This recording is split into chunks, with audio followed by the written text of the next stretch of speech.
Welcome to Shukla study point. आप सभी का शुक्ला स्टडी पॉइंट में स्वागत है। ये class BA first year first semester के लिए है, जिसमें हम लोग इतिहास पे बातचीत कर रहे थे।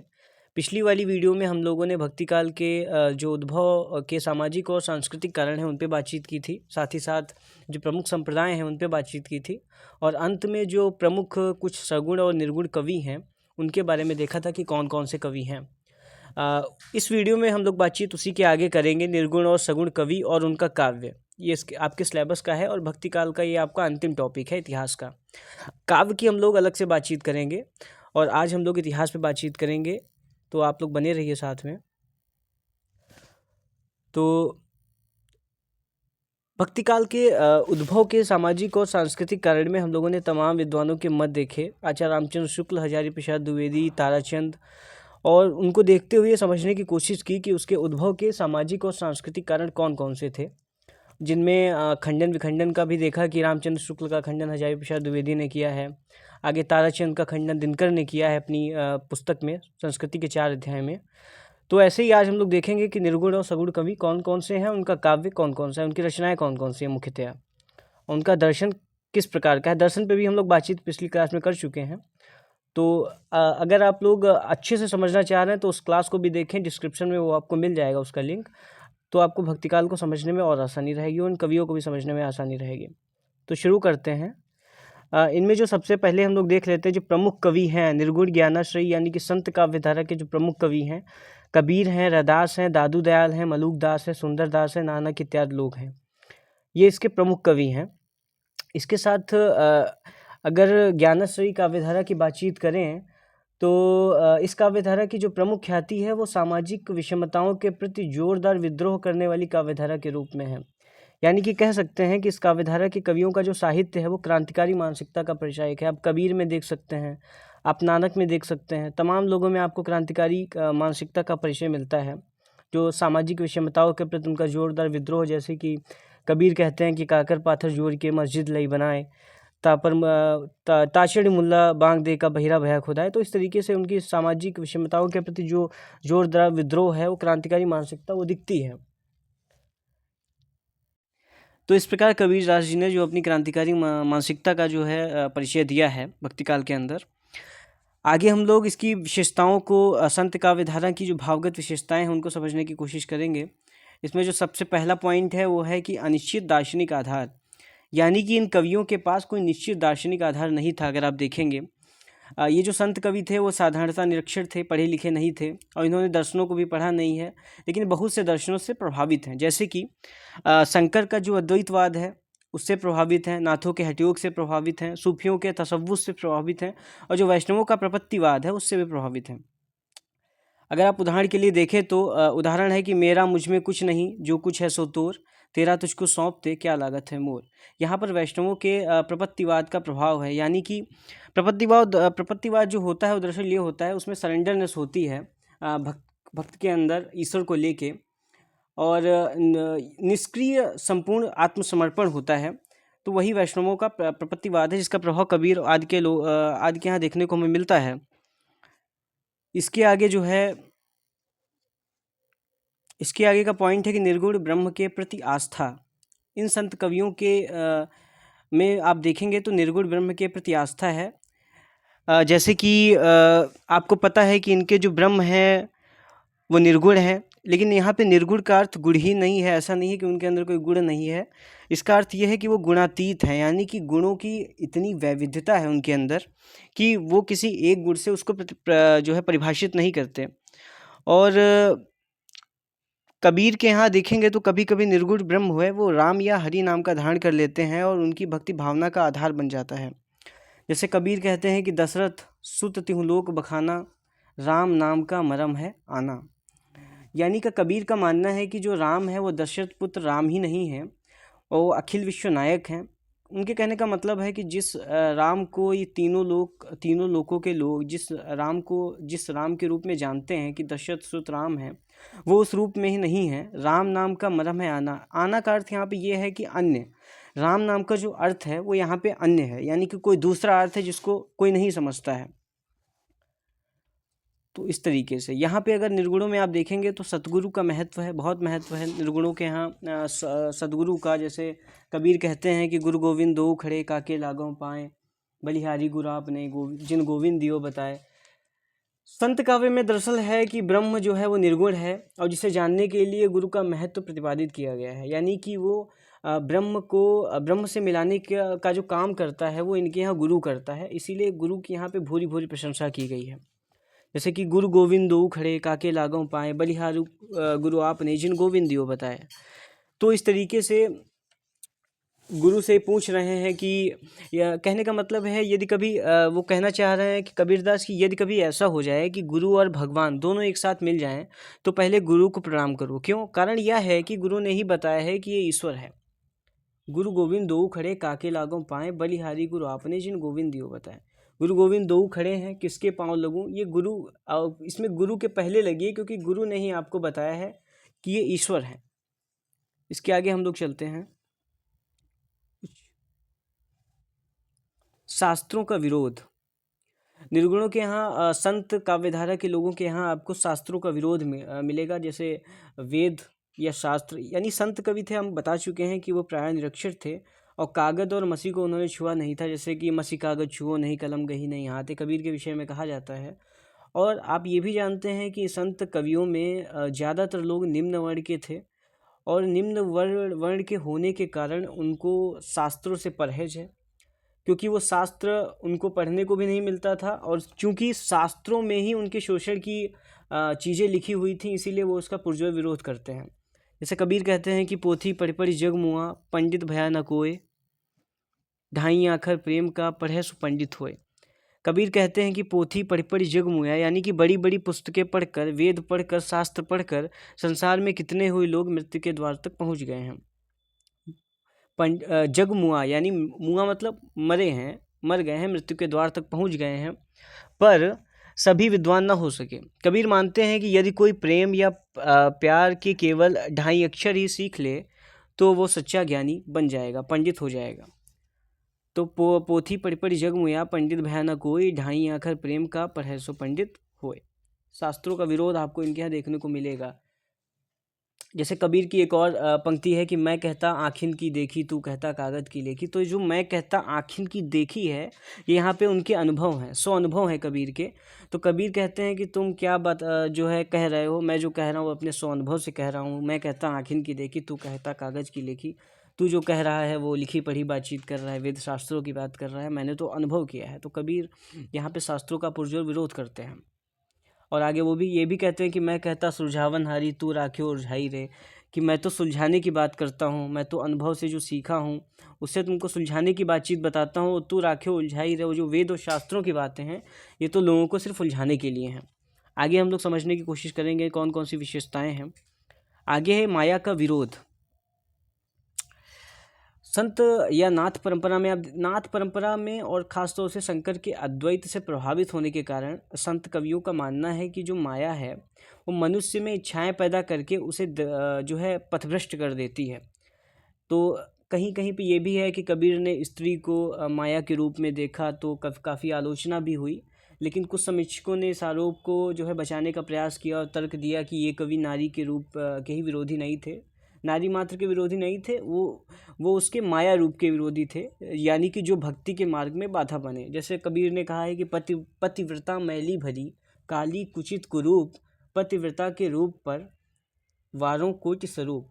कबीर यहाँ पे ये कहना चाह रहे हैं कि पतिव्रता मैली भली, अगर स्त्री पतिव्रता है तो मैली कुचैली चाहे जैसी हो, कुरूप हो, काली हो, कुचित हो, कुरूप हो। लिखा है कि पतिव्रता मैली भली, काली कुचित कुरूप, और पतिव्रता के रूप पर। लेकिन अगर स्त्री पतिव्रता है तो मैली कुचैली भी चलेगी, लेकिन अगर पतिव्रता स्त्री नहीं है तो वारों कोटि स्वरूप। अगर स्त्री पतिव्रता नहीं है तो उसका कोई मतलब नहीं है, लेकिन अगर स्त्री पतिव्रता है तो उस पर वारों कोटि स्वरूप, यानी कि उस पर 100 स्वरूप यानी कि अच्छी कन्याएं वारी जा सकती हैं। यानी कि पतिव्रता की यहाँ पे उन्होंने महत्वता स्थापित की है, लेकिन स्त्रियों को के माया रूप का इन्होंने विरोध किया है। जैसे लिखते हैं कि माया महा ठगिनी हम जानी, त्रिगुण फांस लिए कर डोरे, बोले मधुनी बानी। यहाँ पे ये कहना चाह रहे हैं कि माया जो है वो महाठगनी है, हम जानते हैं, वो यहाँ पे स्त्री के लिए है, आगे है कि त्रिगुण फांस लिए कर डोले बोरे मधुरी वाणी। वो यहाँ पे ये कहते हैं कि जो विष्णु जी है उनके साथ लक्ष्मी बन के बैठ गई हैं, शिव के साथ पार्वती बन के बैठ गई हैं, तो अब बहुत ही मधुर बोली बोलती हैं। तो उन्होंने कहीं ना कहीं अल्टीमेटली ये बताने की कोशिश की है जो माया है वो महाठगिनी है, वो स्त्री के उस रूप का आलोचना करते हैं जो भक्ति के मार्ग में बाधा बनता है। आगे जो विशेषता है वो है आडंबरों का विरोध। कबीर की ये पंक्ति तो बहुत फेमस है कि काकर पाथर जोड़ के मस्जिद लई बनाए, ताचड़ मुल्ला बांग दे क्या बहिरा हुआ खुदाए। कहने का मतलब ये है कि कबीर और संत कवियों ने, आपने देखा होगा कि व्यंग के प्रहारों से इन्होंने आडंबर फैलाने वाले जो मौलवी थे, जो पंडित थे, उन पर जमकर चोटें की हैं और उन पर आपको पंक्तियाँ मिल जाएंगी। और कबीर की ये पंक्ति की काकर पाथर जोड़ के मस्जिद लई बनाए, यानी कि कंकर पत्थर जोड़ के मस्जिद तो बना ली है, उस पर भी मुल्ला चढ़ के जो है बांग दे रहा है, क्या खुदा जो है वो बहरा है क्या। कहने का मतलब ये है। और ऐसे ही इन्होंने हिंदुओं के विषय में भी कहा है कि पाहन पूजे हरि मिले तो मैं पूजू पहाड़, ताते तो चाकी भली पीस खाए संसार।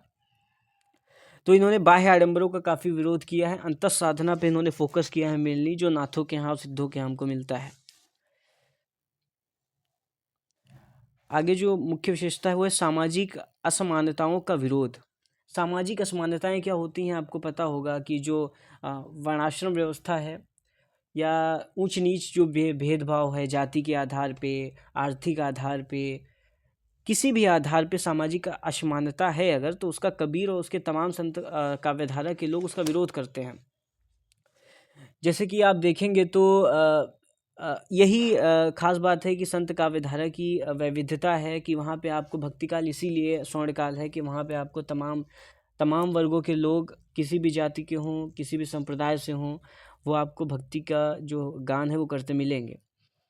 जैसे कबीर ने कहा है कि जाति पाति पूछे नहीं कोई, हरि को भजे सो हरि को होई। यानी कि जाति पाति कोई नहीं पूछता है, हरि को जो भजता है वही हरि का होता है। यानी कबीर कहना ये चाह रहे हैं कि आपकी कोई जाति है, कोई मैटर नहीं करता। आपको पता है कबीर के जो गुरु थे वो रामानंद थे, तो रामानंद की पहले जो धारणा थी वो जातिगत थी, वो पहले सवर्णों को ही अपनी दीक्षा देते थे, लेकिन कबीर से मिलने के उपरांत उनकी यह धारणा बन गई कि हर वर्ग का व्यक्ति उनसे दीक्षा ले सकता है और हर व्यक्ति के पास अधिकार है कि वो भक्ति कर सकता है। तो कबीर कहते हैं कि जाति पाति पूछे नहीं कोई, हरि को भजे सो हरि को, जो हरि को भजता है वही हरि का होता है। ऐसे रैदास का आप लोगों ने सुना होगा, काफ़ी फेमस है कि जाति ओझा पाति ओझा, ओझा जन्म हमारा, राम राय की सेवा कीनी कही रविदास जमारा। या रविदास जी कह रहे हैं कि हमारी जाति ओझी है, या ओझी मतलब छोटी है, पाति ओझी है, ओझा जन्म हमारा जन्म भी छोटा है, राम राय की सेवा की नहीं, मैंने राजा राम की सेवा की है, यही रविदास चमारा कह रहा है।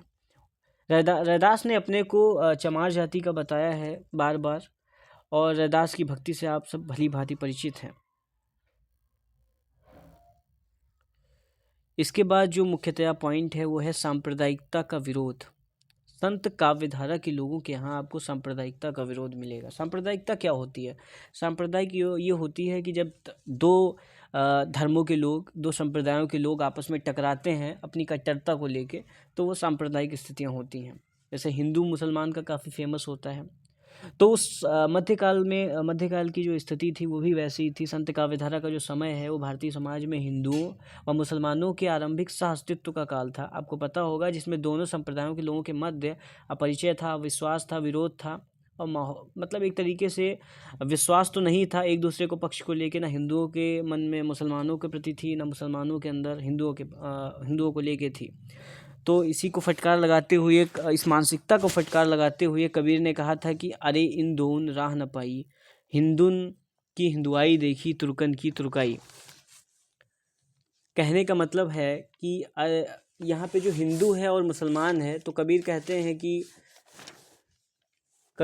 कि कबीर ने कहा कि हिंदू और मुसलमानों के लिए ये दोनों धर्म जो है आडंबर में सिर्फ उलझे हुए हैं, इन्हें सच्ची भक्ति का अर्थ नहीं मालूम है। धार्मिक आडंबरों को धर्म मानकर चलते हैं ये लोग, और कबीर के अनुसार ये कहते हैं कि ये दोनों भटके हुए हैं। अरे इन दोनों राह न पाई, हिंदू हो चाहे मुस्लिम हो, हिंदू की हिंदुआई देखी, उन्होंने हिंदू की हिंदुआई भी देख लिया कि आप लोग कितने बुद्धिमान हैं, आपको भक्ति का असली अर्थ नहीं पता है। और तुर्कन की तुर्काई यानी मुस्लिमों की मुस्लिमों का धर्म है उनको भी अच्छे से देख लिया, क्योंकि उन लोगों के अंदर, दोनों के अंदर इतना कट्टरपंथी भरी हुई थी कि वो लोग धर्म का सही अर्थ नहीं समझ पा रहे थे। तो कबीर ने फटकार लगाते हुए दोनों संप्रदायों को कहा था। आगे है रहस्यवाद। ये बहुत महत्वपूर्ण है, जो कई लोगों को सीधे रीति काल से कह सकते हैं या प्रेम की दुनिया से लाके सीधे उनको भक्ति में डालती हैं। जैसे जैसी एक बहुत बड़ा उदाहरण है इसका। जैसी कि आप देखेंगे पद्मावत है, लेकिन पद्मावत क्या है, अब जैसी पे हम लोग बातचीत करेंगे, अभी सूफी समझने की कोशिश करेंगे तो जैसी पे भी बातचीत करेंगे, तो कैसे उनका जो रहस्यवाद है वो उन्हें भक्ति काल से जोड़ता है। देखिए रहस्यवाद क्या है। संत कवियों में से अनेक ऐसे हैं जो रहस्यवाद के रास्ते पर चले हैं। आप सभी को पता होगा कबीर जैसे कई कवियों की पृष्ठभूमि नाथ परंपरा से जुड़ी है। इन पर हठयोग का भी प्रभाव है। आचार्य शुक्ल ने हठयोग के रास्ते को साधनात्मक रहस्यवाद कहा है। ये पंक्ति बहुत महत्वपूर्ण है कि आचार्य शुक्ल ने जो हठयोग के रास्ते को साधनात्मक रहस्यवाद कहा है। कबीर की कई कविताएं इन्हीं विभिन्न चरणों का संकेत करती हैं। उदाहरण के लिए आप देख लीजिए कि उनका है कि अवधि गगन मंडल घर कीजिए, अमृत झरे सदा सुख उपजे, वंक नाल रस पीजिए। तो चक्रों की, पिंडों की और ये सब बातचीत जो है आपको नाथों सिद्धों के यहाँ मिलती है, जो सीधे आपको साधना के द्वारा ईश्वर प्राप्ति की, ब्रह्म की प्राप्ति का मार्ग बताते हैं। ऐसे ही एक सींगा है, मध्य प्रदेश के प्रमुख कवि हैं, संत कवि हैं। उन्होंने कहा कि घर में गंगा घर में जमुना नहीं द्वारिका काशी, घर में गंगा घर में जमुना नहीं द्वारिका काशी, घर वस्तु बाहर क्यों ढूंढे बन बन फिरा उदासी। ये जो घर है ये शरीर है। वो कह रहे हैं कि घर ही में सब कुछ है, शरीर में ही आपकी गंगा है, जमुना है, द्वार। उन्होंने कहने का मतलब है जो बाह्य आडंबर है या पूजा पाठ है, कहीं जाके मंदिर में पूजा करना, शारीरिक कुछ करना, तो उसको इन्होंने नहीं माना। इन्होंने कहा आप घर में ही गंगा है, यानी आपके शरीर में ही सारी वो शक्ति है। घर में ही गंगा है, घर में ही जमुना है, नहीं द्वारिका काशी। आपको कहीं जाने की, ना काशी जाने की ज़रूरत है, ना द्वारिका जाने की ज़रूरत है। घर वस्तु बाहर क्यों ढूंढे वन मन फिरा उदासी, यानी कि जो ब्रह्म को पाने की शक्ति है वो आपके अंदर ही है। तो आप बाहर उदास क्यों घूम रहे हैं, इधर से उधर भटक रहे हैं, विभिन्न संप्रदायों में, विभिन्न मतों में, विभिन्न संतों के पास। तो सब कुछ आप ही के पास है, बाहर ढूंढने की कोई ज़रूरत नहीं है। ये हो गई कुछ भावगत विशेषताएं। इसके बाद हम लोग बातचीत करेंगे शिल्पगत कुछ 2-4 विशेषताएं हैं, उनको देख लेते हैं, क्योंकि इसे समझ, अगर आप ये अच्छे से पढ़ ले रहे हैं और समझ ले रहे हैं तो आपको एग्ज़ाम में लिखने में बिल्कुल दिक्कत नहीं होगी। इसका प्योर जो है पूरा श्योरिटी है। शिल्पगत विशेषताओं की अगर बात करें, जैसे दृष्टिकोण की इनकी मुख्यतः संत कवियों की बात करें, देखो संत कवि जो है मूलतः भक्त हैं, कोई कवि नहीं है। पहली बात तो ये, वो जिन्होंने रचनाएं की तो पहले उन्होंने भक्त रूप में ही की, बाद में उनको कवियों में, तमाम चीज़ों में बांट दिया गया। और आप लोग जानते हैं कि इनके यहाँ आपको ईमानदारी मिलेगी, अक्खरपन मिलेगा, देसीपन मिलेगा, सहजता मिलेगी। जो जिन्होंने मतलब बिना लाग लपेट के, मसाले के और बिना शिल्प विधान के, बिना किसी काव्य परंपरा के, बिना किसी काव्य शास्त्र के, उन्होंने सीधे जो है अपनी चीज़ों को व्यक्त कर दिया, जो जबान पे आया बता दिया। यानी कि अगर आप देखेंगे तो शिल्प की जो सहजता है और बारीकी है वो इनके काव्य में नहीं मिलेगी, क्योंकि इनका काम ये थोड़ी था। ये लोग सामाजिक विषमताओं के प्रति अगर विद्रोह दिखा रहे थे तो इनको किसी काव्यशास्त्र की ज़रूरत नहीं थी। वो समाज में कुछ जिम्मेदार नागरिक होने के नाते, कुछ जिम्मेदार संत होने के नाते वो अपनी अभिव्यक्तियाँ व्यक्त कर रहे थे, और समाज उनसे कुछ ना कुछ सीख ही रहा था।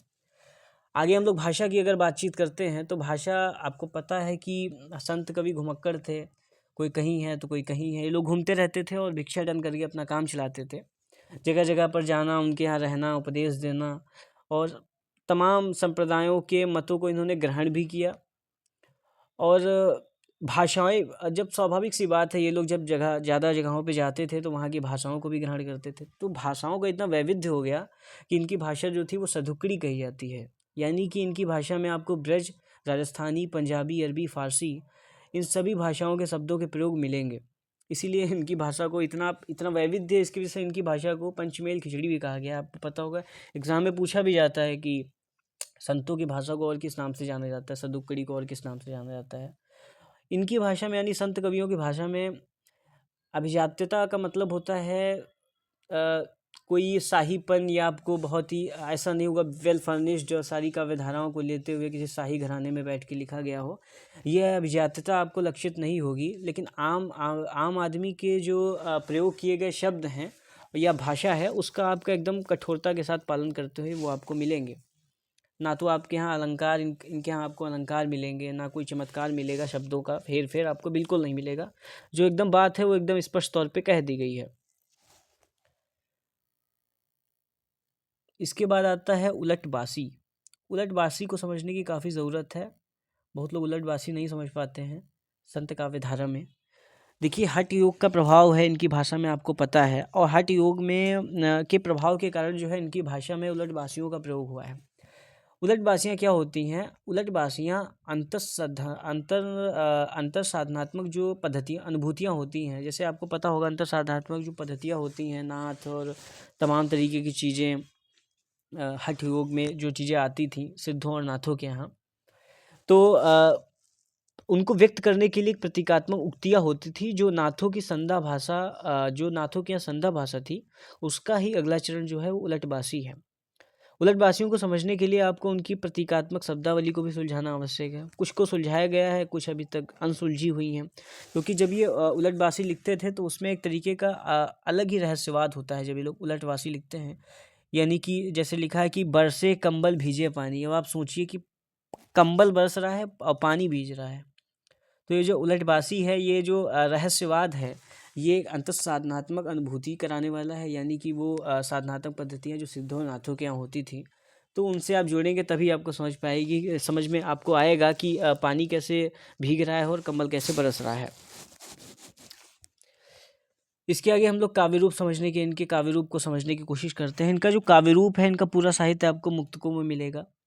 और जिस अमूर्त की चर्चा यानी कि इन्होंने की, और जिन अंतर साधनात्मक अनुभूतियों की वो अभिव्यक्ति करना चाहते थे, उनके लिए उन्होंने मुक्तक शैली को ही उपयुक्त माना। मुक्तक शैली ही उसके लिए उपयुक्त थी। छंदों की अगर बात करें तो इन्होंने दोहे का उपयोग किया, शबद का किया, निर्गुणों ने, और उसके बाद रामायणी का किया, फाग एक होता है छंद, उसका प्रयोग किया। कुल मिला के देखा जाए तो संत काव्यधारा भक्तिकालीन साहित्यिक चेतना का प्रस्थान बिंदु है। और यह धारा साहित्यिक श्रेष्ठता को लेकर चाहे समीक्षकों में विवाद पैदा करती हो, लेकिन इसकी सामाजिक क्रांतिकारिता और वंचित वर्गों की पक्षधरता अतुलनीय। कहने का मतलब ये है कि जो भक्तिकाल के लोग हों, वो समीक्षकों में चाहे विवाद होता हो कि इनकी भाषा ऐसी है, इनका छंद ऐसा है, लेकिन सबको अगर आप दरकिनार करें तो आप देखेंगे कि उस समय की जो सामाजिक जागरूकता है इन कवियों के अंदर, और जो एक तरीके का दबंगई या कह सकते हैं कि समाज में जो गलत हो रहा है उसको बेखौफ तरीके से कह देना, वो आपको कबीर और तमाम कवियों में मिलेगा। तो इसके आगे हम लोग देखते हैं, अब इनकी शिल्पगत विशेषताएं हो गए हैं, कवियों की तरफ हम लोग बढ़ते हैं। जो कवि हैं,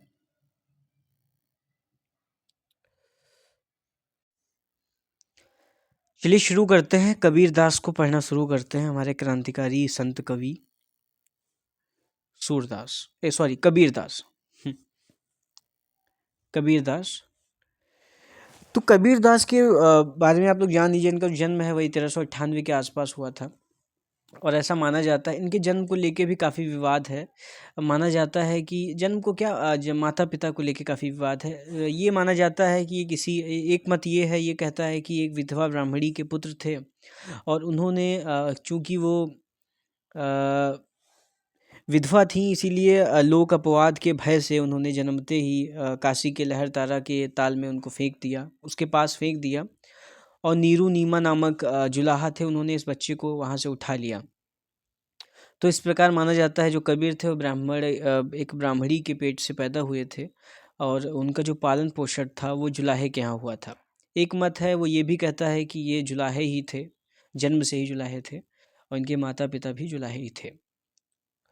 मृत्यु को लेके ये विवाद है कि ऐसा माना जाता है कि जब इनकी मृत्यु हुई तो हिंदू, चूँकि ये लोक में तो काफ़ी प्रचलित थे, ये लोक में काफ़ी फेमस थे, प्रसिद्ध थे, और इनके अनुयायियों की भी अनुयायी जो थे वो भी काफ़ी थे। तो ऐसा माना जाता है कि हिंदू जो थे वो इनके शव को जलाना चाहते थे, और जो मुस्लिम थे वो इनके शव को दफनाना चाहते थे। तो इस चीज़ को लेके काफ़ी वहाँ पे विवाद चल रहा था और विवाद होता रहा और तभी ये पाया गया कि जो कबीर का शव है, कबीर की डेड बॉडी है, वो वहाँ से जो है अंतर्ध्यान हो गई, वहाँ पे सिर्फ फूल ही बचे। तो हुआ ये, उनमें से कुछ फूल हिंदू ले गए और कुछ फूल मुस्लिम ले गए। जो फूल हिंदू ले गए वहाँ पे उनका मंदिर बना दिया गया और जो फूल मतलब जो फूल थे उसको हिंदुओं ने जो है अग्नि के हवाले किया और वहाँ पे अपना कुछ मंदिर टाइप बनवा दिया और उसके साथ कुछ फूल थे उसको मुसलमानों ने दफना दिया, वहाँ पे मज़ार वगैरह बनवा दी। आपको पता है कि कबीर की जो मृत्यु है वो मगहर में हुई थी और 1518 के आसपास हुई थी। रामानंद के शिष्य थे, ये भी आपको पता है। रामानंद के बारे में जो कथा थी वो भी मैंने इससे पहले वाले सेक्शन में क्लियर कर दी कि पहले इन्होंने एक्सेप्ट नहीं किया, कबीर को स्वीकार नहीं किया, लेकिन बाद में इनको कुछ एहसास हुआ और इनको लगा कि हाँ कबीर की बात सही है जाति पाति को लेके, तो इन्होंने कबीर को शिष्य के रूप में स्वीकार किया। ऐसा भी लोक में प्रचलित है कि शेख तकी नाम के सूफी संत हुए, वो भी इनके गुरु के रूप में स्वीकार किए जाते हैं, लेकिन अभी तक इस बात की पुष्टि नहीं हुई है कि शेख तकी भी इनके संत थे कि नहीं थे। लेकिन हाँ ये है कि एक लोक में कोई एक पक्ष ये भी कहता है कि शेख तकी नाम के सूफी संत थे, वो भी इनके गुरु थे। कबीर के बारे में अगर आपको अच्छे से जानना है तो मैं आपको एक पुस्तक बता दूं, वो पुस्तक आप लोग अगर समय मिले तो ज़रूर पढ़ें। कबीर पर एक पुस्तक है हजारी प्रसाद द्विवेदी की, कबीर पे हिंदी में सबसे अच्छा काम। और अगर आपको देखना है कि सबसे पहले और सबसे एक आपको एक पतली किताब में सब कुछ मिल जाता है, वो आपको हजारी प्रसाद द्विवेदी की ही किताब मिलेगी जो आपको कबीर के विषय में सब कुछ आपको समझा देगी। तो ये हजारी प्रसाद द्विवेदी की पुस्तक से लिया गया है। ये कबीर का स्टेटमेंट क्या है इसको ध्यान से देखते हैं। वो कहते हैं कि आज की वयनजीवी यानी कि बुनकर जातियों में से अधिकांश किसी समय ब्राह्मण श्रेष्ठता को स्वीकार नहीं करती थी। वो कह रहे हैं कि आज की जो बुनकर जातियां हैं उनमें से अधिकांश जो है वो किसी समय ब्राह्मणों की जो श्रेष्ठता है उसको स्वीकार नहीं करती थी कि ब्राह्मण ही श्रेष्ठ हैं, इनको ही प्रथमा रखना चाहिए। वो कह रहे हैं कि जोगी नामक ध्यान से इसको देखिए कि जोगी नामक आश्रम भ्रष्ट घरबारियों की एक जाति, यानी कि जोगी एक जाति है, सारे उत्तर और पूर्व भारत में फैली थी। जोगी नामक आश्रम भ्रष्ट घरबारियों की एक जाति सारे उत्तर और पूर्व भारत में फैली थी। ये नाथपंथी थे। जोगी क्या थे? नाथपंथी थे। कपड़ा बुनकर और सूत काटकर या तो गोरखनाथ या भरथरी के नाम पर भीख मांगकर जीविका चलाया करते थे। इसके आगे वो कहते हैं कि आसपास के बृहत्तर हिंदू समाज की दृष्टि में ये नीच और अस्पृश्य थे। अस्पृश्य मतलब जिसको छुआ ना सके, छुआछूत का पालन होता था उनके साथ। मुसलमानों के आने के बाद ये धीरे धीरे मुसलमान होते रहे। आगे वो कह रहे हैं कि कबीर इन्हीं नव धर्मांतरित लोगों में पालित हुए थे। यहाँ पे जो हजारी प्रसाद द्विवेदी कहना चाह रहे हैं वो ये कहना चाह रहे हैं कि वो कहना चाह रहे हैं कि आज की जो वयनजीवी यानी कि बुनकर जाति है वो किसी समय ब्राह्मणों, वो उसमें से अधिकांश जो है वो किसी समय ब्राह्मणों की श्रेष्ठता को स्वीकार नहीं करती थी। वो कह रहे हैं कि जोगी नामक जो आश्रम भ्रष्ट घरबारियों की एक जाति है, आश्रम भ्रष्ट यानी कि वो आश्रम में उनको रहना अलाउड नहीं था, और ये लोग एक जाति ये सारे उत्तर और पूर्व भारत में फैली थी। इनको ये नाथपंथी बताते हैं। ये नाथपंथी थे, कपड़ा बुनते थे और सूत काटकर या तो गोरख नाथ और जो कि नाथ थे और भरथरी के नाम पर भीख मांग कर जीविका चलाया करते थे। आसपास के बृहत्तर हिंदू समाज की दृष्टि में ये नीच थे, यानी कि जो जोगी थे वो नीच थे और उनको कोई छूता नहीं था क्योंकि वो अस्पृश्य माने जाते थे। और मुसलमानों के आने के बाद ये धीरे धीरे मुसलमान होते रहे और कबीर इन्हीं धर्मांतरित लोगों में पालित हुए थे। यानी हजारी प्रसाद द्विवेदी जो कहना चाह रहे हैं वो ये कहना चाह रहे हैं, ये जो जोगी नामक आश्रम भ्रष्ट जाति है इसी के जो थे वो कबीर थे। कबीर का पालन पोषण इसी जाति के लोगों ने किया था जो कि नाथपंथी थे। इसके आगे हम लोग देख रहे हैं कबीर पर प्रभाव। तो कबीर पर अगर प्रभाव की बात की जाए तो कबीर के काव्य पर वेदांत में अद्वैत का प्रभाव है। वेदांत का जो अद्वैत है यानी कि शंकराचार्य का जो अद्वैत है, शंकराचार्य कहते हैं ब्रह्मसूत्र में हम ब्रह्मास्मि, ब्रह्म सत्यम जगत मिथ्या जैसी धारणाएं और अवधारणाएं, ऐसी स्थापनाएं शंकराचार्य की हैं। तो शंकराचार्य का अद्वैतवाद, इसके साथ ही साथ नाथपंथियों की जो अंतः साधनात्मक रहस्य भावना, यानी कि अंतः साधनात्मक जो हठयोग कह सकते हैं। हठयोग का पालन वो लोग जैसे नाद, बिंदु, कुंडलिनी और षडचक्र भेदन, यही अंतर्साधनात्मक रहस्यवादी पद्धतियाँ होती हैं। इसका भी प्रभाव था, यानी कि नाथपंथियों का प्रभाव था, अद्वैत का प्रभाव था, हठयोग का प्रभाव था, कुंडलिनी योग का प्रभाव था, सहज साधना पर प्रभाव था, और इस्लाम का जो एकेश्वरवाद है, इन सब का प्रभाव कुल मिला के कबीर के काव्य पे मिलता है। शंकर के अद्वैत, हठ योग, कुंडलिनी योग, इस्लाम का जो एकेश्वरवाद है, इसके साथ सहज साधना और भी अन्य तरीके की इन पे प्रभाव देखे जा सकते हैं। इसके आगे अगर हम लोग चलें, कबीर का जो वाणी का, देखिए कबीर के बहुत ज़्यादा संग्रह नहीं मिलते। कबीर का सिर्फ एक संग्रह मिलता है, वो है बीजक नाम का। बीजक में जो है 3 भाग हैं कह सकते हैं उसमें। एक है रामायणी, एक है सबद, एक है साखी। साखी में आपको जो है वो दोहे मिलेंगे, कबीर के दोहे, और रामायणी में आपको और सबद में आपको गेय पद मिलेंगे, जो कि मुख्यतः ब्रजभाषा में है, उनके गाए हुए पद हैं वो आपको मिलेंगे। और साखी जो है आपको, उनके जो दोहे हैं उसमें वो आपको साखी में मिलेंगे।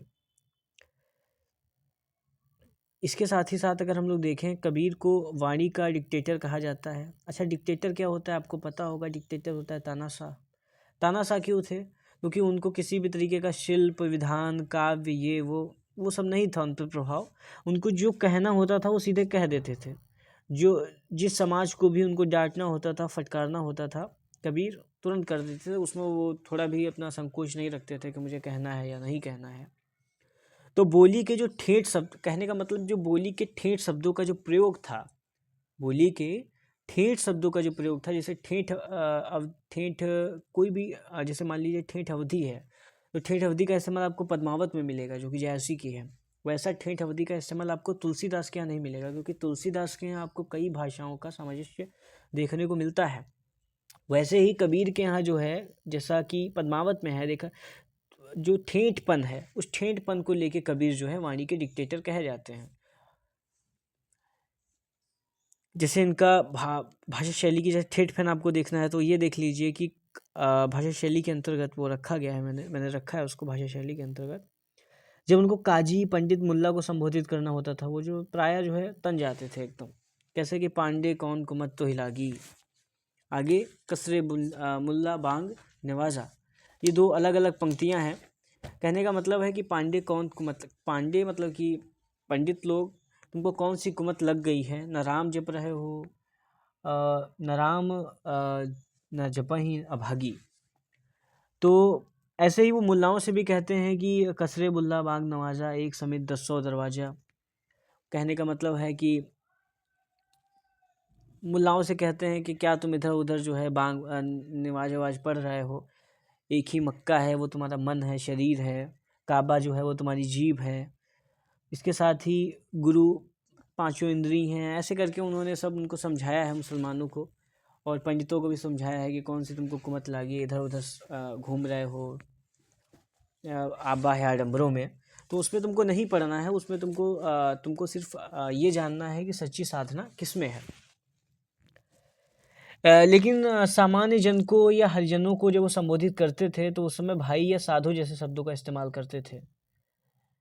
यानी कि अगर कोई पंडित है या मुल्ला है तो उसको वो कस के डांट फटकार भी देते थे, लेकिन अगर कोई सामान्य जन है या हरिजन है उसको भाई या साधु जैसे शब्दों से। उलटबासियों के प्रयोग की बात हम लोग कर चुके हैं। उलटबासियाँ क्या हैं? उलटबासियाँ क्या हैं? वही हैं जो सिद्धों की संधा भाषा है, उसका ही पूर्व रूप है। यानी कि उलटबासियों का जो पूर्व रूप है वो सिद्धों की संधा भाषा से मिलता है। यानी कि संधा भाषा का जो विकास है, उस विकास के क्रम में आगे उलटबासियाँ आती हैं। समझ रहे हैं? तो उलटबासियाँ जो हैं वो अंतःसाधनात्मक अनुभूतियों को असामान्य प्रतीकों से प्रकट करती हैं, जिसकी चर्चा हम पिछले सेक्शन में कर चुके हैं। और सबसे बड़ी बात है कि जो उलटबासियाँ होती हैं वो वर्णाश्रम व्यवस्था को जो मानने वाले संस्कार हैं उनको धक्का देती हैं। लेकिन उलटबासियों की खास बात यह है जब उनका अर्थ खुलता है तभी उसको समझ सकते हैं। जैसे मैं पिछला भी एग्जाम्पल दिया कि बरसे कंबल भीगे पानी, तो ऐसे। इसके साथ ही साथ देखें तो कबीर के राम निराकार निर्गुण है, आपको पता है, लेकिन अनेक प्रकार के मानवीय संबंधों में भी उनको याद किया गया। जैसे कबीर कई जगह पे उसको भरतार कहते हैं। भरतार क्या होता है? भरतार होता है पति। कबीर की ये बहुरियाँ हैं, कभी कबीर उसका कबीर बहुरिया हो जाते हैं और वो भरतार हो जाते हैं, और कभी कभी वो कबीर की माँ भी हो जाते हैं, यानी कि ईश्वर की मैं बात कर रहा हूँ, ब्रह्म की, हरि की बात कर रहा हूँ। कबीर लिखते हैं कि हरि जननी मैं बालक तोरा, हरि जननी है और मैं उसका बालक हूँ, यानी कि हरि जननी मैं बालक तेरा। हरि को जननी कहते हैं और ये कहते हैं कि मैं बालक तोरा, मैं तुम्हारा बालक हूँ। इसके आगे हम लोग चलते हैं। कबीर भक्ति के बिना सारी साधनाओं को व्यर्थ और अनर्थक मानते हैं।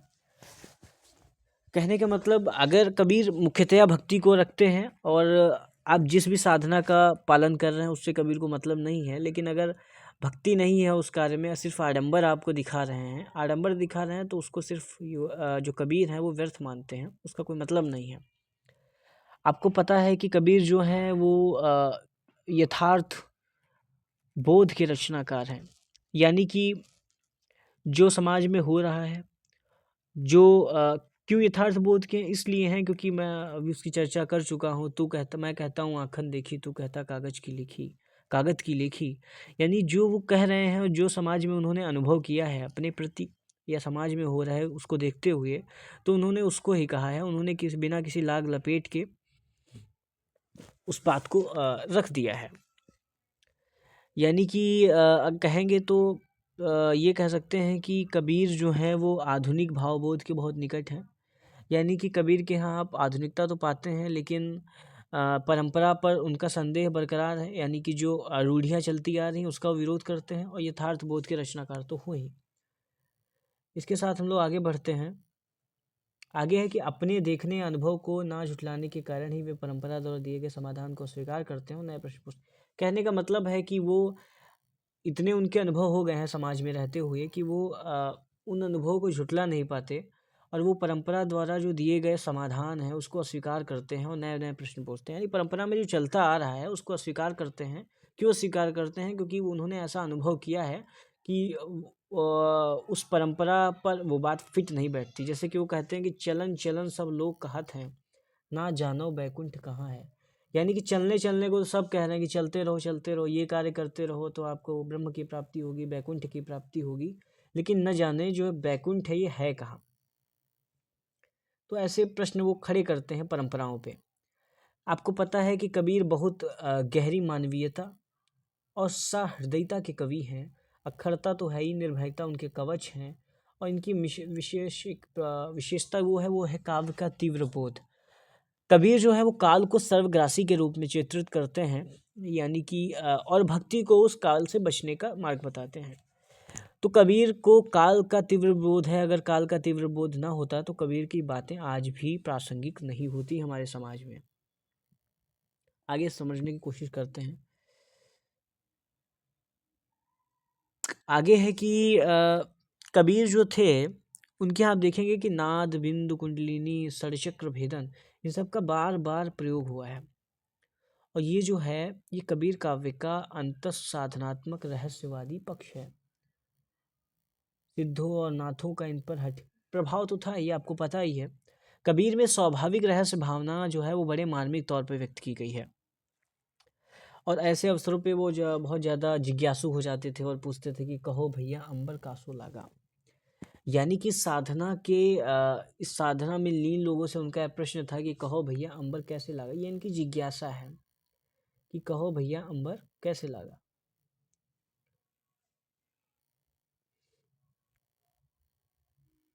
इसके आगे हम लोग देखते हैं जीवन के द्वंद्वात्मक पक्ष को समझ लेने की अद्भुत क्षमता। देखिए जीवन का द्वंद्वात्मक पक्ष है क्या? देखिए कबीर अगर आप इसको नहीं समझते हैं तो इसके बिना आप कबीर को नहीं समझ सकते। कहा जाता है कि कबीर देख रहे थे कि हम लोग जानते हैं कि जीवित रहने और मृत्यु की ओर निरंतर बढ़ते रहने की प्रक्रिया को जीवन कहते हैं। और फिर भी लोग कबीर कहते हैं कि फिर भी लोग उसको कुशल पूछते हैं और कुशल बताते हैं। लोग जीने का केवल एक पक्ष देखते हैं, दूसरा नहीं देखते।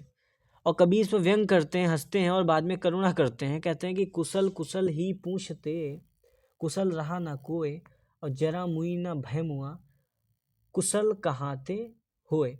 यानी कि वो यहाँ पे कहना चाह रहे हैं कबीर यहाँ पे कह रहे हैं कि इस मृत्यु लोग कुशल कुशल ही पूछते कुशल रहा न कोई। कहते हैं कि जरा मुई ना भय मुआ। जरा यहाँ पे कह सकते हैं, मुआ मतलब होता है मृत, और जरा मतलब कह सकते हैं बुढ़ापा।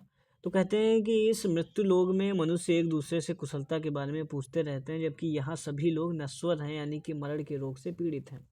तो क्यों ये लोग कुशल कुशल एक दूसरे से पूछते हैं कि कुशल कुशल आप कैसे हैं, आप कैसे हैं? तो इसमें पूछना क्या है, इस पर वो लोग व्यंग करते हैं, कबीर व्यंग करते हैं कि कुशल कुशल ही पूछते कुशल रहा ना कोई, जरा मुई ना भय मुआ, कुशल कहाँ ते होए। यानी कि जब मृत्यु मुआ मतलब मुआ मतलब होता है मृत्यु का भय, यानी कि भय मुआ, यानी कि मृत्यु का भय नहीं मुआ, और ना बुढ़ापा मुआ। तो ये किस कुशलता की ये लोग बात कर रहे हैं और एक दूसरे से कुशलता के बारे में पूछ रहे हैं। आगे देखते हैं। विशाल गतिशील बिंब प्रस्तुत करते हुए वो कहते हैं कि आकाश और धरती को चक्की के दो पाटे बताते हुए वो कहते हैं कि चलती चाकी देखकर दिया कबीरा रोए, दो पाटन के बीच में साबुत बचा न कोई। तो यहाँ पर वो ये कहना चाह रहे हैं कि कबीर के लिए अगर आप देखेंगे तो दो चलती चाकी की जो चक्की चल रही है, जीवन रूपी चाकी, यहाँ पे आसमान को और धरती को आप ये समझ लीजिए एक जन्म है या एक जीवन है और एक मरण है। यानी कि और कबीर इस चक्की को देख रहे हैं कि लोग बीच में बस ये जो चक्की है इसमें बस पिसने ही वाले हैं, लोग मर रहे हैं हर दिन जो है। और इस जीवन रूपी चक्की में एक तरफ लोग जीवन पा रहे हैं, एक तरफ मर रहे हैं, तो ये चक्की चल रही है बराबर। और इस चक्की को देखकर कबीर रो दिए, कबीर को रोना आ गया। और उन्होंने कहा कि दो पाटन के बीच में साबुत बचा न कोई, यानी कि आकाश और धरती, यानी कि जीवन और मृत्यु के बीच में कोई बचा नहीं। इन दो पाटन के बीच में लोग तब भी जो है तमाम तरीके की चीज़ों को बनाने में लगे हैं, भवन बनाने में लगे हैं, कितना मजबूत से मजबूत भवन बनाया जा सके जिससे वो हिले ना। लेकिन इस चक्की को देखकर कभी रो देते हैं इन सभी पे कि साबुत किसी को नहीं बचना है, और जीवित रहते हुए निरंतर मृत्यु की तरफ बढ़ना, यही सामाजिक सच है। और इसको देखकर कबीर बहुत ही दुखी होते हैं।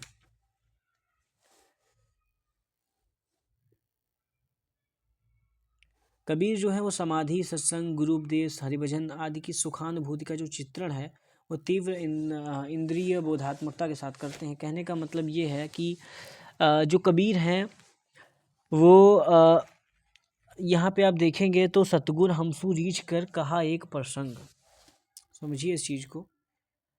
सतगुर हमसू रीछ कर कहा एक प्रसंग, बादर बरसा प्रेम का भीज गया सब अंग। कबीर कह रहे हैं कि सतगुरु ने मुझ पर प्रसन्न होकर एक रसपूर्ण वार्ता सुनाई, रसपूर्ण वार्ता सुनाई, जिससे प्रेम रस की वर्षा हुई और मेरे अंग प्रत्यंग उस रस से भीग गए। कहने का मतलब ये है कि सतगुरु हमसे रीछ कर कहा एक प्रसंग, बादल बरसा प्रेम का भीज गया सब अंग, कि सतगुरु ने हमसे प्रसन्न होकर एक रसपूर्ण वार्ता सुनाई, एक प्रसंग सुनाया, और जिसमें प्रेम रस की वर्षा हुई, बादल बरसा प्रेम का भीज गया सब अंग। तो यहाँ भीज गया सब अंग यानी कि उनके अंग प्रत्यंग में रस ही रस हो गया।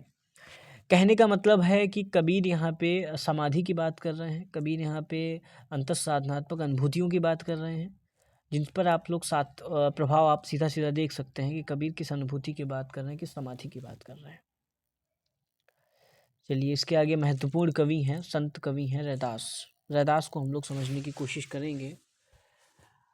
देखिए रैदास आपको पता है 15वीं शताब्दी के महत्वपूर्ण संत कवि हैं, और ये भी रामानंद के ही शिष्य थे। खास बात यह है कि कबीर और रैदास दोनों रामानंद के शिष्य हैं।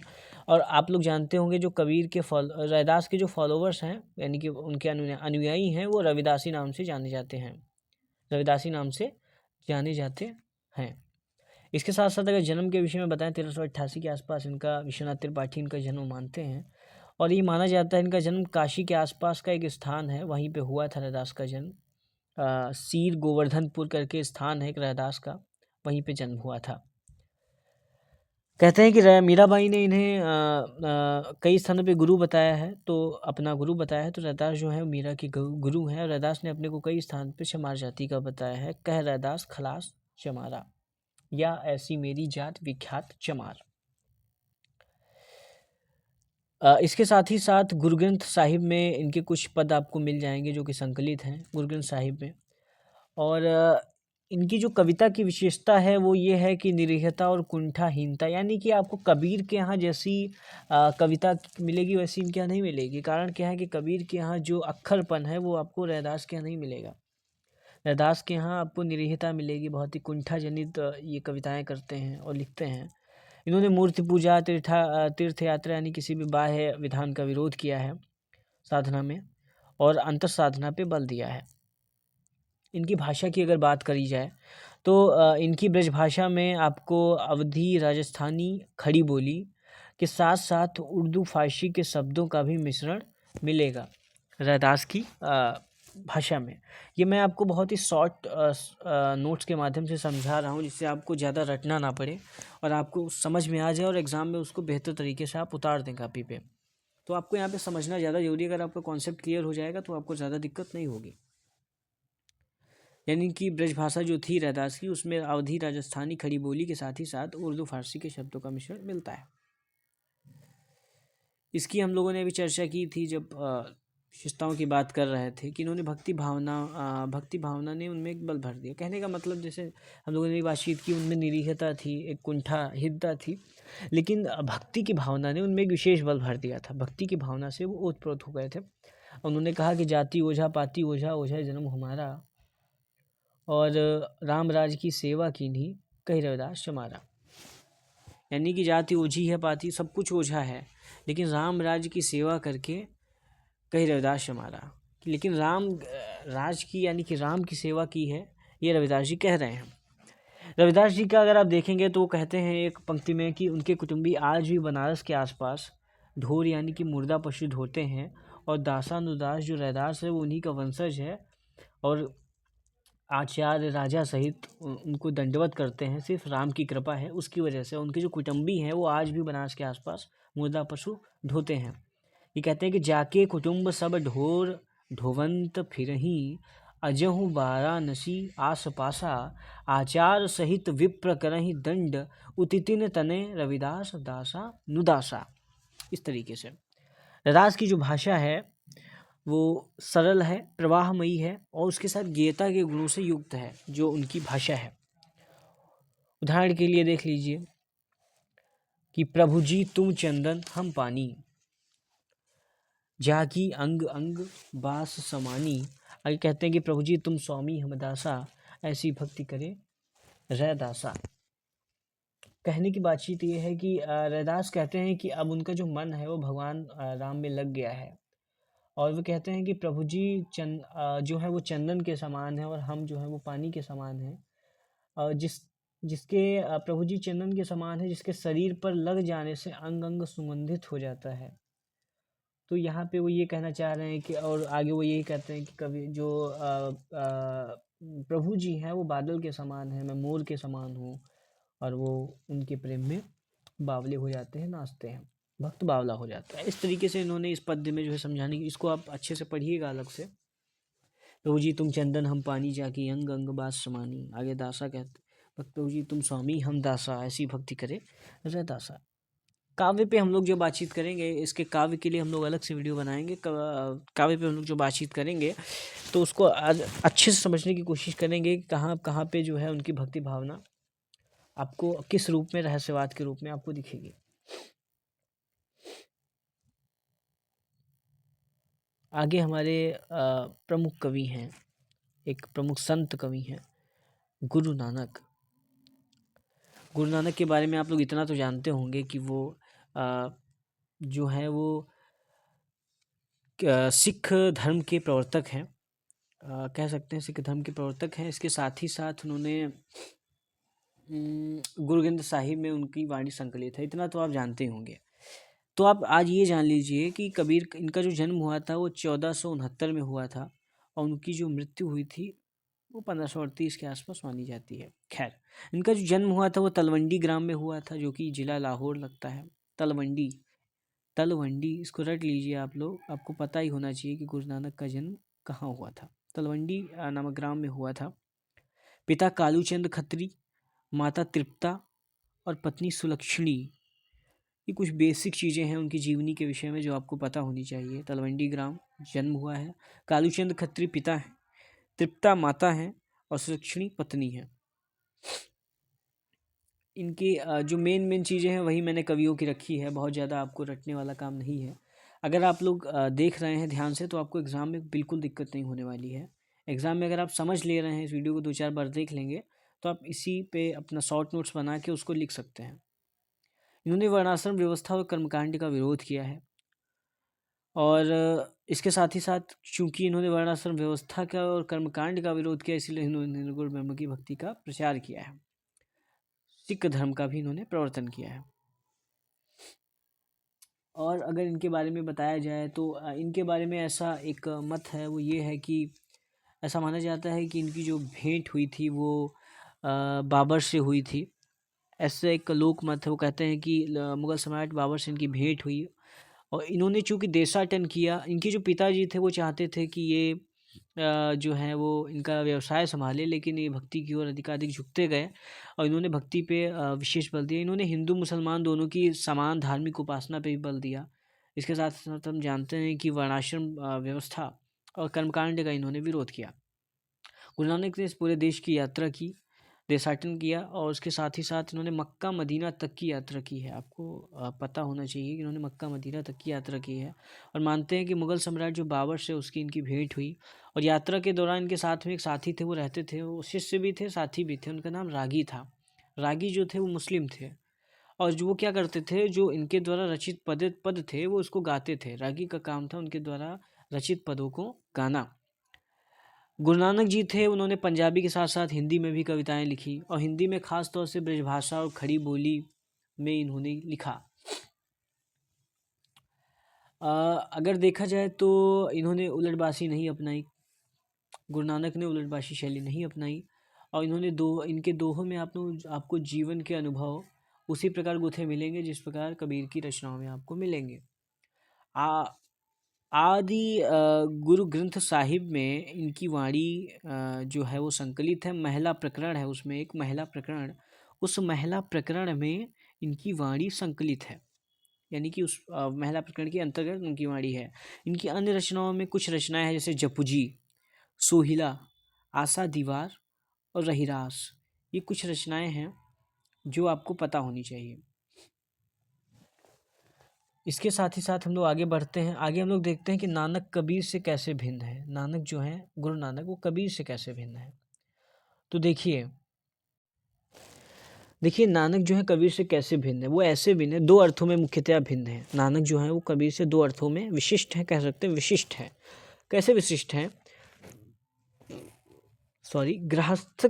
गृहस्थ जीवन का विरोध जो है कबीर ने किया है, लेकिन इनकी खास बात यह है कि गृहस्थिक जीवन और स्त्री के प्रति, स्त्री कभी कहीं ना कहीं कबीर के घेरे में आते हैं, विवाद की घेरे में आते हैं कि उन्होंने कबीर स्त्रियों का विरोध किया है या स्त्रियों को सम्मान नहीं दिया। लेकिन नानक ने गृहस्थिक जीवन के साथ साथ स्त्री के प्रति गहरा सम्मान व्यक्त किया। पहली विशेषता इनकी ये है जो इनको कबीर से विशिष्ट करती है, अलग करती है, दो अर्थों में। पहला कि इन्होंने स्त्री और गृहस्थ जीवन का सम्मान किया, गहरा सम्मान व्यक्त किया, और दूसरा इन्होंने शब्दों के लिखित रूप पर बल दिया। अगर आप कबीर के यहाँ देखेंगे तो कबीर के जो बाद में शिष्य हुए, उन्होंने बीजक नाम से इसका संग्रह बनाया और लोक में आया। कबीर चूँकि वो खुद कहते हैं मसी कागज छुओ नहीं कलम गही नहीं हाथ, तो शब्दों के लिखित रूप पर उनका बल नहीं था। दूसरी इनकी खास विशेषता ये है कि इन्होंने शब्दों के लिखित रूप पर बल दिया है। तो दो रूपों में कबीर जो है नानक जो है कबीर से भिन्न है। पहला, गृहस्थिक जीवन और स्त्री के प्रति गहरा सम्मान व्यक्त किया इन्होंने। दूसरा, इस शब्दों के लिखित रूप पर बल देते थे। चलिए आगे हम लोग समझने की कोशिश करेंगे दादू को। प्रमुख संतों को ही रखा गया है, ज़्यादा आप घबराइए मत, ज़्यादा को नहीं रखा गया, सिर्फ प्रमुख को ही रखा गया है और उनकी प्रमुख बातों को ही इस पीडीएफ में संकलित किया गया है। ठीक है, इनका जो जन्म है वो 1544 में हुआ के आसपास हुआ और 1603 में इनका देहावसान हो गया, ऐसा माना जाता है। और पंडित रामचंद्र शुक्ल का विचार है कि दादू की बानी जो है उसमें कबीर का नाम बहुत जगह आया है। इसमें कोई संदेह नहीं कि वे उन्हीं के मत अनुयायी थे। यानी कि रामचंद्र शुक्ल ये मानते हैं कि जो दादू थे वो कबीर के मत के अनुयायी थे। पहली बात, महत्वपूर्ण बात, रामचंद्र शुक्ल थोड़ा पहली बात। दूसरी बात कि ये धर्म सुधारक थे, समाज सुधारक थे और रहस्यवादी कवि के रूप में भी इनकी प्रतिष्ठा है। दादू दयाल ने जो है दादू पंथ का प्रवर्तन किया। आपको पता होगा दादू पंथ का इन्होंने प्रवर्तन किया। इनके शिष्य हुए सुंदरदास, इनके शिष्य हुए। और इनकी देखिए इनकी रचनाओं का संग्रह जो है इनके दो शिष्यों में संत दास और जगन दास नाम के दो शिष्य हुए इनके दादू के। इन्होंने हरड़े वाणी नाम का एक संग्रह बनाया, उसमें इनकी रचनाओं का संग्रह किया, हरड़े वाणी में संकलित की, इनकी रचनाओं को संकलन दिया। इसके साथ ही साथ कालांतर में क्या हुआ, बाद में क्या हुआ कि हरड़ेवाड़ी का जो है नाम जो है रज्जब नाम के व्यक्ति हुए, रज्जब नाम के कवि हुए और इन्होंने इसका संपादन अंगवधु नाम से किया। यानी कि हरड़ेवाड़ी ही अंगवधु है। यानी कि संत दास और जगन दास ये दो इनके शिष्य हुए दादू के। इन्होंने हरड़ेवाड़ी नाम से एक संग्रह बनाया जिसमें दादू की रचनाओं का संकलन था। इसके साथ ही साथ कालांतर में रज्जब ने इसका संपादन अंगवधु नाम से किया। तो ये बात कुछ विशेष थी इनके बारे में। चलिए, सुंदरदास निर्गुण संत कवियों में सबसे अधिक शास्त्रज्ञ और सुशिक्षित माने जाते हैं। यानी कि सबसे अधिक पढ़े लिखे कवि संत कवियों में सुंदरदास माने जाते हैं। सुंदरदास के विषय में एक चीज़ तो फेमस है कि वो श्रृंगार के विरोधी थे। ये चीज़ तो आप लोग जानते ही होंगे। इनकी जो कविता है सुंदरदास की वो कलात्मकता से पहली बात युक्त है। दूसरा, इनकी जो भाषा है बहुत परिमार्जित है। क्यों परिमार्जित है? यानी कि बहुत ही साफ सुथरी और विशिष्ट लेवल की है। उसका कारण क्या है? वो शास्त्रज्ञ थे और पढ़े लिखे थे, सुशिक्षित थे, सबसे ज़्यादा पढ़े लिखे थे इनफैक्ट। तो इसके साथ ही साथ सुंदरदास के पदों में दोहों के साथ आप लोग कवित्व एवं सवैयों की भी रचना की। ये बात इनको अन्य कवियों से अलग करती है। संत कवियों में आप लोग देखेंगे तो कवित्व और सवैये आपको ना के बराबर मिलेंगे, लेकिन सुंदरदास के यहाँ आपको पद और दोहे, जो सबके यहाँ थे पद और दोहे, उनके साथ साथ कवित्व और सवैयों की भी इन्होंने रचना की। और सबसे जो प्रसिद्ध ग्रंथ है इनका सुंदर विलास है। और इन्होंने श्रृंगार का विरोध किया है। श्रृंगार रूपक जो रचनाएं थी उनका विरोध किया है। ये चीज़ आपको पता होनी चाहिए। निर्गुण साधना और भक्ति के अतिरिक्त इन्होंने यानी सुंदरदास ने सामाजिक व्यवहार, लोकगीत, आचार व्यवहार, इन पर भी उक्तियाँ कही हैं। सुंदरदास जी ने साधना तो की, निर्गुण साधना तो की और भक्ति तो की। इसके साथ ही साथ सामाजिक व्यवहार और लोकगीत, आचार विचार भी इनमें काफ़ी उनकी उक्तियाँ आपको मिल जाएंगी। श्रृंगार उसकी रचनाओं के कट्टर विरोधी थे, हम लोग बता चुके हैं। जैसे एक उदाहरण देख लीजिए यहाँ पे कि ज्यों रोगी, उन्हीं की पंक्तियाँ हैं कि ज्यों रोगी मिष्ठान पाई, रोगी रोग ही विस्तारे, सुंदर यह गति होई जुतो रसिक प्रिया धारे। उसी तरीके से जिस तरीके से रोगी व्यक्ति मिष्ठान पाकर अपना रोग ही बढ़ाता है, उसी तरह सुंदर कहते हैं यही गति रसिक प्रिया धारे। यही गति उसकी होती है जो रसिक प्रिया को धारण करता है, यानी कि श्रृंगार का पालन करता है या श्रृंगार में रमता है। सुंदर यह गति होई जुतो रसिक प्रिया धारे।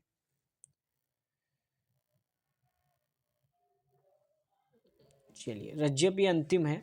रज्जब के बाद हम लोग अन्य पे बात करेंगे। इसके बाद हम लोग सूफी काव्य परंपरा पे बात करेंगे। देखिए, रज्जब दादू के शिष्य थे, सुंदरदास भी दादू के शिष्य थे, तो ये चीज़ आप लोग याद रखेंगे। इसके साथ ही साथ ये भी राजस्थान के थे।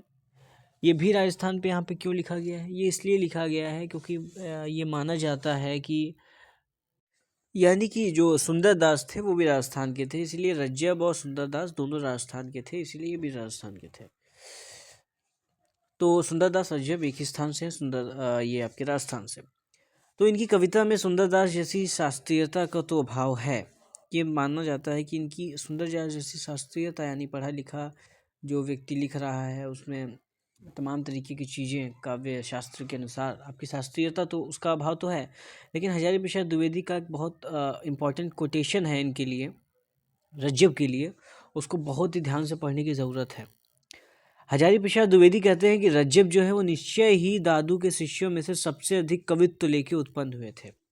उनकी कविताएं भावापन, साफ और सहज हैं।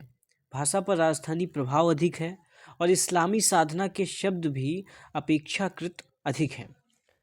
हजारी प्रसाद द्विवेदी जी कहना चाह रहे हैं कि जो रज्जब है वो निश्चित रूप से दादू के शिष्यों में सबसे अधिक कवित्व लेके उत्पन्न हुए थे और उनकी कविताएं भाव से ओतप्रोत हैं, साफ सुथरी हैं और सहज हैं, सरल हैं और भाषा पर राजस्थानी प्रभाव भी अधिक है और इस्लामी साधना के शब्द भी अपेक्षाकृत अधिक है। ये हजारी प्रसाद द्विवेदी का कोटेशन है, बहुत महत्वपूर्ण है। इनकी रचनाएं आपको रज्जब बानी में संकलित मिलेंगी, संग्रहित हैं। रज्जब बानी, इनकी रचनाएं रज्जब बानी में संग्रहित हैं। इसके साथ ही साथ इन्होंने उदाहरण शैली का भरपूर प्रयोग किया है। उदाहरण शैली का क्या होता है प्रयोग? देखिए, उदाहरण शैली तब हम लोग प्रयोग करते हैं जब हम लोग को अपना मंतव्य स्पष्ट करना होता है, यानी कि मैं क्या कहना चाह रहा हूँ, अगर मैं उसको उदाहरण देके स्पष्ट कर दूंगा तो वो ज़्यादा आसान हो जाएगा। तो उसी तरीके से रज्जब ने अपने मंतव्यों को स्पष्ट करने के लिए उदाहरण शैली का बहुत भरपूर तरीके से प्रयोग किया है। तो ये भी इनकी विशेषता है जो इनको अन्य से अलग करती है। निर्गुण संतों की ज्ञानाश्रयी शाखा के जो अन्य प्रमुख संत हैं उनमें मलूकदास, जम्भनाथ और सिंगा मध्य प्रदेश की चर्चा मैं कर चुका हूँ, हरिदास निरंजनी आदि हैं। यानी प्रमुख संत कवियों में मलूकदास, जम्भनाथ, सिंगा और हरिदास निरंजनी, इतना आप याद रख लीजिए। और जिनकी मैंने चर्चा की है वो प्रमुख में आते हैं, उनको आपको पता होना चाहिए। तो इस तरीके से ऐसा माना जाता है कि ठीक है, इतना हो गया। ऐसा माना जाता है, जैसे मैंने अभी कबीर की चर्चा की थी, कबीर के संदर्भ में मैंने जब उनके बीजक की चर्चा की, और तो आपको ये पता होगा कि कबीर के जो एक शिष्य थे उनका नाम था धर्मदास। तो धर्मदास जो थे उन्होंने बीजक का संग्रह किया। माना जाता है कि जो धर्मदास थे वो काफ़ी संपन्न थे और इन्होंने अपनी विशाल संपत्ति लुटा दी कबीर का शिष्य बनने पे। और धर्मदास को भी अंतिम ज्ञानाश्रयी के प्रमुख संत कवियों में रखा जाता है। तो ये यहाँ पे आप जोड़ सकते हैं धर्मदास, ये कबीर के शिष्य थे जिन्होंने बीजक का संकलन किया था, इसीलिए महत्वपूर्ण हो जाते हैं। इसके आगे हम लोग देखेंगे सूफी परंपरा। तो हम लोगों ने जो बातचीत कर ली है वो भक्ति काल, जो मुख्यतः स्टार्टिंग से मैंने अभी पिछली वीडियो में जो हम लोगों ने बातचीत की थी कि भक्ति काल के उद्भव के सामाजिक सांस्कृतिक कारण आपके सिलेबस का। उसके बाद हम लोगों ने बातचीत की उसकी प्रमुख संप्रदाय जो थे उन पे बातचीत की, दर्शन को समझने की कोशिश की। उसके बाद हम लोगों ने इस वाले में हम लोगों ने निर्गुण और सगुण कवियों पे बातचीत करनी थी, हम लोगों को सब पे बातचीत करनी थी, लेकिन समय बहुत ज़्यादा हो रहा है, मेरे ख्याल से 1 घंटा हो चुका है और अभी तक हम लोग सिर्फ जो है संत काव्यधारा को ही समझने में कारगर हुए हैं। तो मुझे लगता है इसके आगे की बातचीत, सूफी परंपरा से बातचीत हम लोग आगे की नेक्स्ट वीडियो में करेंगे, नहीं तो ओवरडोज हो जाएगा और समझने में आपको दिक्कत करेगा। तो इसके आगे की बातचीत अगली वीडियो में होगी। अगली वीडियो में हम लोग ज़्यादा से ज़्यादा सूफ़ी और उसके साथ साथ कृष्ण काव्यधारा और राम भक्ति काव्यधारा को समझने की कोशिश करेंगे। देखते हैं कितना उसमें होता है। अगर सूफ़ी काव्यधारा अगले वीडियो में समय से हो जाएगी तो उसके बाद हम लोग सूफ़ी के बाद कृष्ण काव्यधारा को भी समझने की कोशिश करेंगे। चूँकि हम लोग चीज़ों को बहुत डिटेल से देख रहे हैं, इसीलिए समय थोड़ा ज़्यादा लग रहा है। इसका फ़ायदा आपको ये होगा कि आपको रटना नहीं पड़ेगा, आप एग्ज़ाम में समझ के जाएंगे। तो आपको सिर्फ मेन बिंदुओं को देखने की ज़रूरत है, मेन विशेषताओं को देखने की ज़रूरत है किसी भी कवि के या किसी भी काव्यधारा से जुड़े हुए कि अगर आप कॉन्सेप्ट समझ जाते हैं तो आपको एग्ज़ाम में लिखने में बिल्कुल दिक्कत नहीं होगी। इसलिए बिल्कुल सजेस्ट करूँगा कि जो आपका पिछला भक्तिकाल का वीडियो है, अगर आपने नहीं देखा है तो भक्तिकाल की और भक्ति आंदोलन की भावभूमि को समझने के लिए और उसके उद्भव के सामाजिक और सांस्कृतिक कारण समझने के लिए आपको सबसे पहले वो वीडियो देखना चाहिए, क्योंकि उसके बिना आपका जो है एक आधार नहीं बनेगा तो कुछ समझ में नहीं आएगा। तब तक आप ये वीडियो देख लीजिए और पिछला वाला वीडियो देख लीजिए। तो इसके आगे हम लोग अगला वीडियो लेके आएंगे जो सूफी काव्यधारा यानी कि प्रेमाश्रयी शाखा और कृष्ण काव्यधारा और राम भक्ति काव्यधारा पे होगा। तब तक के लिए बने रहिए हमारे साथ। और हम लोग, अगर आपका कोई भी प्रश्न है, अगर आपकी कोई जिज्ञासा है, ये जितना मैंने पढ़ाया है उससे जुड़ा, तो आप उस प्रश्न को कमेंट बॉक्स में डाल सकते हैं, समय से आपका उत्तर देने की कोशिश की जाएगी। अगर आपकी कोई भी क्लियरिटी आपकी नहीं हो पा रही है, कोई दिक्कत आ रही है तो समझने में, कोई प्रश्न है तो आप डाल सकते हैं। तब तक के लिए बहुत बहुत धन्यवाद, नमस्कार। इस चैनल को सब्सक्राइब करें, लाइक करें, इस वीडियो को भी लाइक करें और जितना ज़्यादा हो सके इस चैनल को सब्सक्राइब करें और शेयर करें, जिससे ज़्यादातर लोग और इससे लाभान्वित हो सकें। ठीक है, फिर मिलते हैं, तब तक के लिए धन्यवाद, नमस्कार, जय हिंद, जय भारत।